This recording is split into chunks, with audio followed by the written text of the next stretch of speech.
So Victor, so today we're going to play the interview with Clarence Woo from the Global Center for Green Fuels. But before we play it, I just wanted to go over some of the terms that we use so that anybody who's watching understands what we're talking about. Do you want to first give us a little brief explanation of how you see green fuels, biofuels? What's the difference and how do you put them in context? So the question is, what qualifies as green fuel? So then people quickly think about, okay, renewable energy. This is green. And things that's produced from the renewable energy is, by definition, green. Is bioenergy green fuel? Yes, bioenergy comes from the so-called biological cycle. So in that sense, there is the carbon neutrality in the cycle in itself. And depending on how biofuel are produced, some may claim it's even carbon negative. So they're considered green fuel because, first of all, they're renewable. They're coming from the biological processes, from crops, from animal residues, from etc.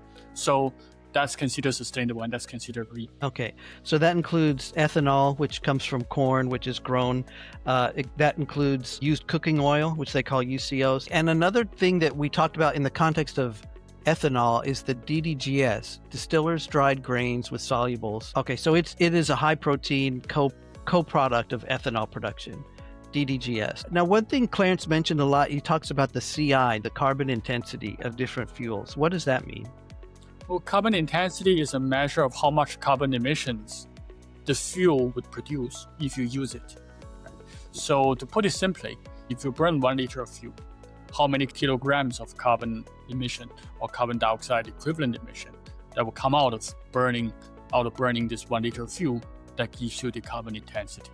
The higher the carbon intensity, the more carbon emission the fuel produces when it's burned. This fuel is doing more harm to global warming than others. Another fuel that we talk about a lot is just sustainable aviation fuel. First of all, SAF, sustainable aviation fuel. And then there's HEFA, A to J, PTL. What do these different types mean? Okay, HEFA is a process of producing SAF. It's not a SAF, it's a process. Oh, HEFA is a process. Okay. Yes. Okay, so HEFA is a process for producing SAF, sustainable aviation fuel. Yes. A to J is alcohol to jet. Is that also a process? Alcohol to jet, that's a process. Okay. And power to liquid? So power to liquid is the application from power to producing something. Right? Power can lead to a lot of work. You can use power to produce gas, compressed air. You can use power to produce hydrogen. You can use power to produce, say, ammonia, right? E-ammonia or ethanol or any liquid. So power to liquid really literally means that use the electron to produce a fuel. Or what's missing is this green power to fuel. So the idea, for example, if let's say ethanol has to go through a process which involves the use of electricity, fermentation or otherwise, then we are hoping that electricity will also come from green source. So in that sense, it's power to fuel, but actually it's green power to fuel so that this fuel can continue to qualify as green fuel. And what is the concept of a drop-in fuel? Yeah, the notion of drop-in fuel, as it suggests, drop in, right? Drop into existing fuel, drop into existing engine, drop into existing fuel tank. So without having to go through a significant modification, maybe no modification at all, the drop-in fuel should be able to just refuel your tank as if it is the normal fuel that you use. I think Clarence addressed all those points, so let's listen to what he had to say and the full discussion. That's correct. Thanks. Hello and welcome to Green Shift, where we try to make sense of sustainability. I'm your host, David Austin, and I'm joined by my co-host, Dr. Victor Nian, founding co-chair of the Center for Strategic Energy and Resources, CSER. And today we're very pleased to welcome Mr. Clarence Woo, Managing Director of the Global Center for Green Fuels. Mr. Woo is a recognized authority in clean fuel policies. He leads GCGF's efforts to provide strategic guidance to governments and industries in advancing sustainable fuel strategies across Asia and emerging markets. And he has advised policymakers globally on clean energy transitions. So, Clarence, welcome to the podcast. Thanks so much, David. I know the Global Center for Green Fuels is a fairly new center. So could you start by just telling us how you came to this point and what led you to begin the Global Center for Green Fuels, and what is it that you focus on? Well, I've over 35 years of experience in the energy industry. I am started with an oil company, Mobil Oil. Today it's called ExxonMobil. And for the last 20 years, I was the executive director of Asian Clean Fuels Association, where we advise policy makers here in Asia, Middle East, and Africa. We've done a lot of work in advising and guiding policymakers, basically with facts, science, and solutions when they develop their clean fuels policies.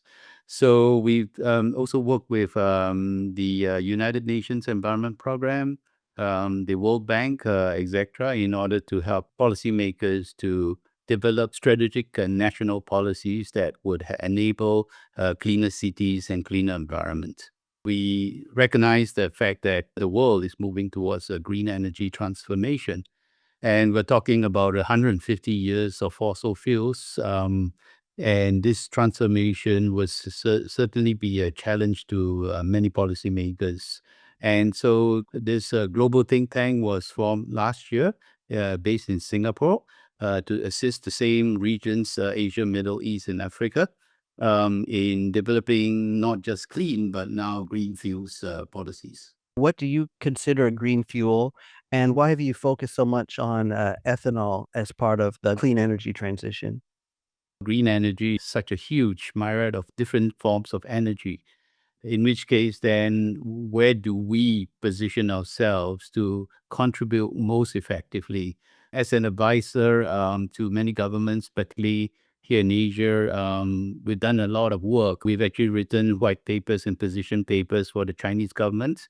We assisted on biofuels policies, and then we've also helped the Japanese government since 2005 to develop the national biofuels regulations and policies that led to a replacement of 500,000 kiloliters of crude oil equivalents.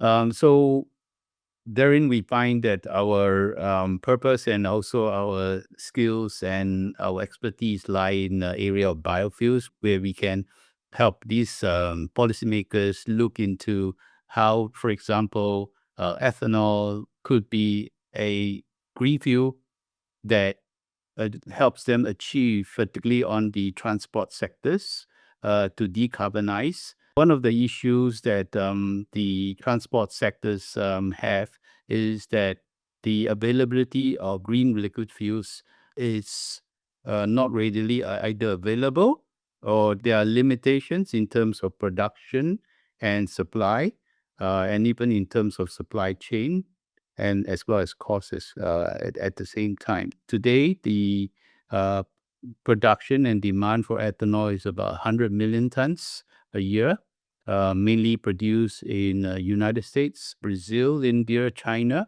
And so it becomes a strategic tool for many such nations. And at the same time, it is renewable. So I think there is a opportunity for ethanol to play a big role in transport sectors, not only in land transport, but at the same time in aviation for SAF production. And even today, we're talking about ethanol for maritime use as well. If you don't mind, I'd like to take one step back before we go into some of these details, because there's also green fuels from, vegetable oil or, discarded oil, all sorts of different plants to have biofuels. Why is it that you think that ethanol is the best one for the green economy? Generally, vegetable oils are used more for the production of biodiesel. Biodiesel is meant for diesel vehicles or diesel engines. So they use as drop-in, for example, in ships for the distillates engines, where ethanol is generally used for passenger vehicles, where they use petrol engines or motorcycles. So there are different pathways for which all these biofuels are being used and established.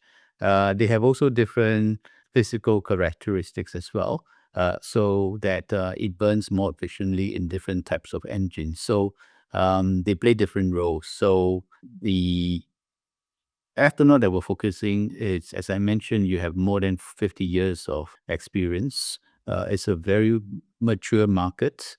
It has a infrastructure and supply chain of 100 million tons today, on a global level.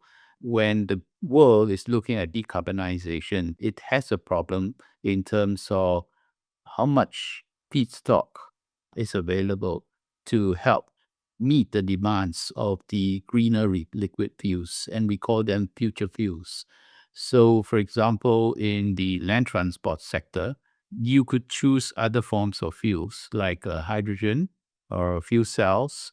But it appears from our research and study and from many other institutions that ethanol remains a very viable product simply because it is readily available. As I mentioned, the supply chain is outstanding compared to the rest. And at the same time, it is also very cost effective. One of the difficulty of the energy transformation is the cost. I think many green fuels are above $1,000 per ton to 2,000 over dollars. Ethanol today comes in at $600 per ton. If you look at the land transport, petrol prices can become a factor on a political level. It's a social issue. Whilst we all want to decarbonize and have greener fuels, the oil industry themselves are also finding different ways to achieve this by using more, hopefully, green hydrogen.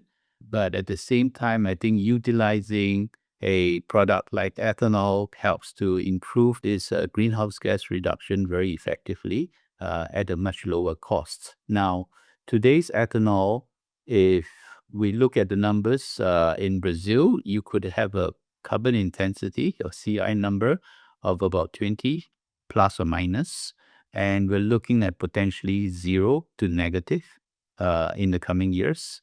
We're looking at the same numbers at about 30 over. That's being calculated for the United States ethanol for maritime use. And also that's set to go down in the coming years because you have other new technologies like bioenergy with CCS that comes in to play. So all these are very important features of how ethanol can play a very big role. Now, having said that, recently you heard a lot of fraudulent feedstock being utilized in supplying to, for example, in Europe and United States. This is because some of these new forms of greener fuels, whilst they are really good, like UCO, unfortunately, it is very hard to trace. So you need a very formidable stage-by-stage monitoring process that you can track and trace to ensure that there is no doubt that these feedstocks are measured according to their CI and according to how the supply chain works. Ethanol today, you can literally track it from cradle to grave. I think this is a very strong point. Even in terms of the farming, you have now the GPS system that can also help provide that traceability. So all these are very important features to establish trust, confidence, certifications in ensuring that all these are not a hoax, or that companies are creating what they label as greenwashing. And these are very important features of the green energy transformation. You were talking about the fraudulent feedstock. Yeah, but no, I as I said, UCO is a very good waste fuel, which does have very, very low CI. There has been questions about, a used cooking oil. How many times do you fry before you consider it used cooking oil? There have been fraudulent suppliers who have used unused cooking oil because it's cheaper than used cooking oil. Okay, yes, I heard about that case. Okay, now I know what you're talking about. Yeah. Also, for some countries, how much used cooking oil can you deploy? Because, we are not trying to eat fried foods. So I think it's very highly dependent on the population size and also how much you can collect, isn't it? I think this the familiarity that we are hearing from you, Clarence, because we know about ethanol since mankind. We drink ethanol, in certain sense, the bioethanol. Right? If you put it in industrial sense, then you also have the familiar NGOs or environmental organizations that will advocate to say, okay, ethanol is good, ethanol is key, it's green fuel. But at the same time, the people will say, rather than producing fuels for machines, are we causing competition against food production?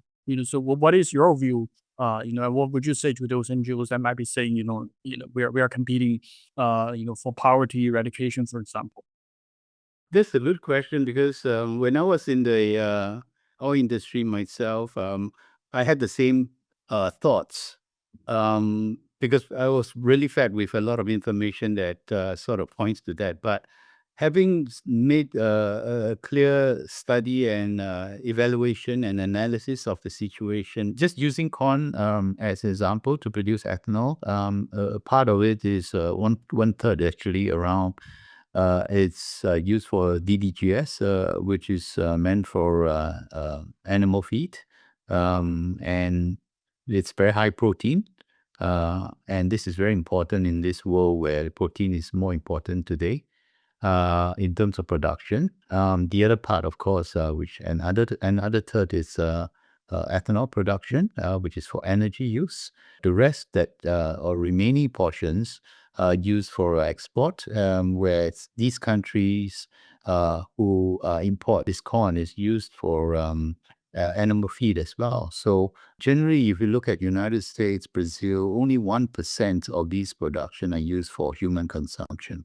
So there's really not much questions about food for fuel, but as I said earlier, it's really about food and fuel. And at the same time, biogenic CO2 is also being produced. So this is also used for example, manufacturing of soft drinks, etc. These also have a lot of uses. Now, it is important to also note that the farmers do have a very important role to play, and utilizing all these resources to produce different forms of products that the world requires, I think is also a very important feature of what these farmers really can do for us. So is it fair to say that corn at this point it's already like an industrial crop in a way? Is that fair to say, so that it's not just a one-to-one whether you're choosing food for human consumption or food for other uses? It's already being used for so many different purposes, as it's grown today. Is that correct? Yeah, absolutely. I think I would really like to label this as a super crop. What you've really brought up is a very important feature of what these new forms of green fuels can do. And that's the reason why I think we stand behind this in terms of researching, reviewing, and analyzing more in order to see how best we can help policymakers understand this more carefully, because a lot of these countries here in Asia, they are agricultural countries, and they do utilize some of their crops for energy independence purposes. So, and also helping the local farmers. So these are also very important aspects of policy making. The new generations of bioethanol and the technological advancements in farming, could you be a little bit more specific and kind of walk us through that? Where have these advancements been, and why is it that today's ethanol may be even better and more efficient than people would normally think of? I visited the United States and Brazil last year. For example, in Brazil, it was in the midst of uh, a harvesting process, and I was asking if I could eat the corn. They said, well, you could try, but it's not that much edible. You can't taste anything because it's not meant for human consumption. Whilst the harvester was harvesting, and just right behind were another machine that was seeding soya bean seeds. And I was asking, what is this about? And they mentioned that, whilst they were harvesting the corn, they had this double cropping whereby the soya bean was put because there is a synergy between corn and soya bean in terms of the nitrogen cycle between them. And also at the same time, you use the same plot of land to produce two different types of crops, in which case then you are fully utilizing the production. So I guess to answer your question, it's about optimization, and we see these solutions coming on stream. Whilst they harvested, I was also asking, where do you keep the waste and those products like stocks and such? And they mentioned that it's used to sort of like act as a fertilizer, and you do not till it. So all these new practices are actually helping the environment to reduce carbon from emitting. And at the same time, as I mentioned earlier, you have the zero waste practices. Limited water was used, very little amount of fertilizer, more for certain purposes. For example, when we talk about precision farming, you're using GPS systems to position and place your fertilizers. All these have actually helped greatly in reducing the overall need for energy as well as carbon dioxide production. The other topic about food for fuel, you probably have seen the tariff discussions around the world. It's a major country is now pushing to even export its corn, its soya bean and all, but being rejected. So the opportunity cost for food production and supply, um, I think majority of these issues and problems are caused by wars, conflict zones, and also political trade wars that's happening. I mean, of course, in life cycle assessment, we can do a calculation of the overall carbon footprint or the overall environmental footprint there is. So I think the next question naturally really is, if let's say based on a scientific assessment, we can truly prove that ethanol is in a way carbon neutral or environmentally neutral. Then, in your view, what do you think is the next step? So, for example, if you talk about green, right? So there's always the notion of sustainability attached to it. So in that sense, what do you think should be the sustainability criteria that should be applicable in the case of ethanol or maybe biofuel in general that would really warrant people's trust to say, okay, if it satisfy this set of requirements, then yes, it is indeed a green fuel. So what are your views for that? Yeah, that's very important and very good question. Because if you look at the options available for what we, as I mentioned, what we consider as future fuels, uh, on a very general basis, we will look at it must meet sustainability criteria. And sustainability criteria means so many things to so many people, right? So we're talking about land use, indirect land use. We're talking about renewable. We're talking about responsible care practices.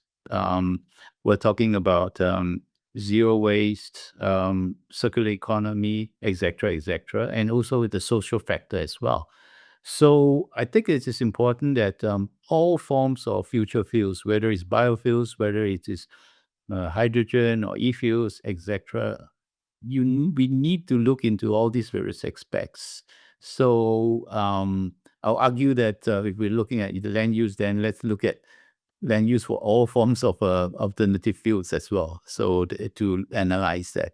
Now, that is the first criteria. And the other to me is the CI, the carbon intensity. We need to have a threshold by which that green fuel or clean or alternative fuels could satisfy the requirements. So, and that ties in very well with different forms of requirements under different policymakers or countries that are set a different certain standard for carbon reduction. So all these things, as long as you have a very low CI fuel and meeting sustainability goals, I think they should and can be considered as a potential future fuel. That's a pretty good coverage. Because in general, I mean, that's what I really agree is that sustainability really means many things to different people. Some people also look at sustainability through different lenses. So I think it's important that we basically focus on, what is really the science behind it, and why, we as scientists and engineers think that it is sustainable. What method we use to, to kind of guarantee, not say guarantee, to make sure that the fuels are being produced are indeed falls within the sustainability requirements before we can claim they are green. Because I think that the one important aspect is, because Clarence and I, we're both in the policy space. So the important thing is, if we are going to advocate the policymaker that this is the fuel to go for, then of course we need to be confident that they are green. And that brings me to my next question, Clarence, which is, in the policy space, what kind of policies or incentives have proven to be effective? And, what are you looking for in the Southeast Asian context to advance biofuels in our economy? There are a lot of factors involved here. For biofuels, there are different drivers for different countries. For example, Japan recently announced a E10 to E20 program for the purpose of decarbonization. But other countries like Vietnam, Thailand, for example, they look at it for energy security purposes and helping the farmers. India as well. So I think we need to understand the national interest of these various countries and understand what would drive them, what would motivate them in order to pursue the green energy transformation. So ultimately, this is to me, a national strategic exercise or initiative. They have to look at it on an economic level as well. So it's either domestic, the farmers, the consumers in terms of reducing carbon emissions. But bear in mind that biofuels also help provide a reduction in not only greenhouse pollutant, but also the air pollutants. For example, hydrocarbons, soot, PM, particulate matters, etc. So all this helps in the social factor and improving the air quality. I would suggest that I think for policymakers in this space, they really have to look at the myriad of how do you balance between the costs and the benefits. From what we have seen and analyzed, the benefits obviously outweighs the costs. And at the same time, we are suggesting to countries like Japan to be a leader in this space, whereby this is a really huge transformation that we need global leaders to sort of act as role models to provide the best practices, the best understanding of the technologies in order for the rest to follow and use as either case studies or references. How soon do you think biofuels could be adopted? To what extent? What's your best case scenario, and then maybe your worst case scenario of what you see by 2030, by 2040? Biofuels could play an important role because most of it are drop-in fuels. So there's really not much conversions needed either from the engines or the infrastructure. Biofuels can be part of that solutions. There are a lot of other solutions out there that also have to play their own role, the e-fuels and the others. The solution is not a single magic bullet that can solve this challenge. The availability of feedstocks are a very critical aspect. And then at the same time, to meet the sustainability requirements and also the low CI factor, these are challenges that not every single future fuels or potential future fuels can meet those criteria. So I think the challenge is to help identify the potential future fuels that could work in different spaces, in different transport sectors, and even within a certain transport sector, like the land transport. They are also branching out into different types of energy forms. So I think this would be the challenge that a policymaker would face. What about sustainable aviation fuel and the maritime industry? I know those are two big concerns, ongoing discussions here in Singapore, especially. Can you give us your view on SAF and then the possibilities of biofuels for marine uses as well? I would say that for SAF today, the countries that initiate the various policies on SAF would be Singapore and Japan in particular. For example, Singapore will start its 1% next year with a very unique scheme, and Japan will look at about 10% SAF used by 2030. We've been following very actively in this. In terms of the feedstock for SAF production, biofuels can play a certain role. If you look at the forms of SAF, the technology forms, that would be the HEFA, the A to J or alcohol to jet, and then you have the Fischer-Tropsch where you can use biomass, and finally the PTL, which is the power to liquid. Particularly in Asia, I think the biomass, which I believe the IEA has done a study to suggest that Asia has a lot of biomass to offer, but the technology and the cost may be, of course, a constraint for now. So then we talk about HEFA. Today, HEFA has the largest market share at least 85% in terms of production.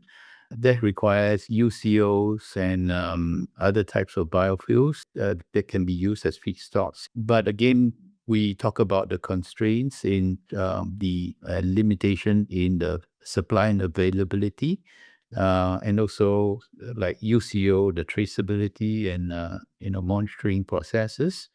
So that's kind of been hindered by the lack of available feedstock recently, but hopefully that will change. And then for A to J, I believe that's where the market share in terms of production would increase, maybe up to 20-25% or even more in due time, because the availability of ethanol is very widely available on a global level. If you look at the SAF requirement in the coming years, IATA suggests that they will look at least 400 million tons of future fuels requirements to 2050. So how much can biofuels play that role? A minimum of 100 million tons. But are the feedstock available? Ethanol itself is 100 million tons. So if you increase it by 50%, 100%, we're talking about 100 million tons. So what I'm really saying is that you need a variety of solutions. But from what we look at, currently ethanol could take a very large role in this requirement. I think, there is not one fuel or one energy that will solve the whole of the energy problems or energy transition problems in Southeast Asia. What is really happening today, give us a lesson that diversification is the way to go, which means that we need all the options to be on board. We need everything that is green. I think the key concern is that whatever fuel we're using, it should really truly qualify as a green fuel. And that is what enables our energy transition. And of course, the ecosystem approach that we always been emphasizing is, of course, yes, the different fuels have different roles, but within each fuel, there has to be an ecosystem from supply to production to the demand and then everything else that falls in line to make sure that there is a business case, first of all, and then the fuel itself throughout the entire use case scenario is sustainable. And of course, we need all the stakeholders to be on board and supporting the adoption of that particular fuel, following certain practices. So in that sense, in this ecosystem approach, what we value the most actually is governance. So along the way that from production, from the feedstock in this case, it's biofuel, right? From feedstock to production conversion, transport, and having the infrastructure to store them, you have to do stockpiling because these are molecules, these are fuels, and eventually to downstream use. There has to be a proper governance practice in place. Yeah, I agree that government response, governance, all these are very important. And one of the important aspect is it's critical that policymakers have a full and broad understanding of what are the various options available, and also at the same time the science behind that. Because deploying the correct solutions and the correct forms of energy for different transport sectors and even industrial users, power generation, and at the same time heating, all these require a myriad of types of energy and future fuels. So that would be the major challenge. Bearing in mind that they then have to balance against their economic prosperity and the social factors. So, and international trade, as you can see today as well. So, it's going to be even more challenging for policymakers, and they actually feeling that. So hopefully, organizations like ourselves would be in a position to support them with the science and facts that they need very, very urgently. Yeah, and very much we need to all work together, combining your technical expertise, the experience you have, and also really the work that you're doing, Center for Green Fuels. So that's where we can combine, the best knowledge, best practices, and that's where we can bring the best recommendations to the government. And one thing is clear from every discussion that we have is that this is such a complicated problem. There is no one single silver bullet, as Victor says, and it's going to require a complex solution involving everyone in so many different fields, such as yours. As, as a way to wrap up, Clarence, could you share with us any misconceptions or surprises that you think listeners might have about ethanol as a climate solution? And maybe what do you wish more people knew? What is really interesting to me, because I come from the oil industry originally, is that the farmers play a very, very important role. And of course, we know that, we need farmers for our food, but they play a very important role in so many other forms. They have been very, very helpful to the rest of this world on the basis that they have been becoming very efficient at what they do. We have been worried about food and food production for so many years, I think for at least 2 decades or even more. But over the course, they haven't failed us. And not on top of the fact that they have now produced animal feed, they have produced green fuels for us, then they have done a tremendous work in also reducing the overall cost of everything.